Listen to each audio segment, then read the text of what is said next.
In the final moments of his life, as he experienced the worst form of capital punishment of his day, Jesus spoke the sixth word from the cross, tetelestai.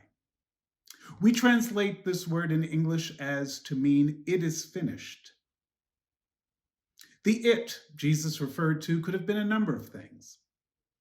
It could have been the accomplishment of the mission he read from the prophet Isaiah in Luke chapter 4, to bring good news to the poor, to proclaim release to the captives and recovery of sight to the blind, to let the oppressed go free, and to proclaim the year of the Lord's favor.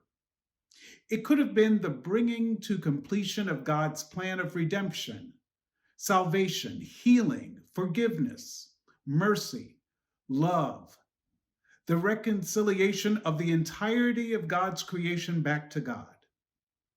The "it" that was finished could have been all of the above, all of which I believe. Yet I'd like to raise up another possibility for what it is that is finished. This possibility stems from when Jesus uttered the word, tetelestai. John writes in his gospel that Jesus said the sixth word after saying the fifth word, "I am thirsty." In response, those who heard him put a sponge full of sour wine, commonly known today as vinegar, placed it on a branch of hyssop, and held it to Jesus' mouth. According to John, Jesus said, tetelestai, "it is finished," when he received the sour wine. I suspect that Jesus hardly intended to have his thirst quenched by this beverage. Sour wine was a poor substitute for a cool drink of water from the Jordan or the Sea of Galilee, a far poorer substitute for the good wine he made possible for the wedding guests in Cana early in his ministry. But that's what Jesus got. And giving sour wine was neither the first time human beings got his intentions wrong, nor would it be the last. Nonetheless, Jesus took what was offered, perhaps settling for less than what he needed. When he did, he said, "It is finished," and he bowed his head and he gave up the spirit. I submit to you today that perhaps by saying tetelestai, "it is finished," at the point of receiving less than what he needed, Jesus ensured that everyone can receive no less than what everyone needs. The beauty and internal significance of this is grammatically found in the word tetelestai. It is a combination of tenses in the Greek with no equivalent in English, speaking to something that both happened in the moment and continues to this day. So by saying "it is finished," I believe that Jesus guaranteed in heaven that no one on earth would ever have to receive anything less than what they need.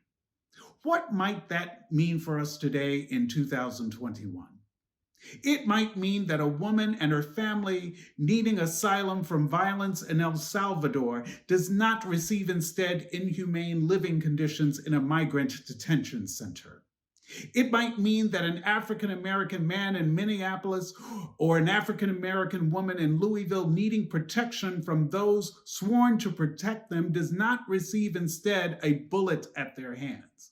It might mean that an Asian American needing vaccination from COVID-19 does not receive instead blame for COVID-19 to the point of bias-based violence. It might mean that a transgender teen needing words of confirmation and affirmation in the church does not receive instead words of condemnation and abomination from the church.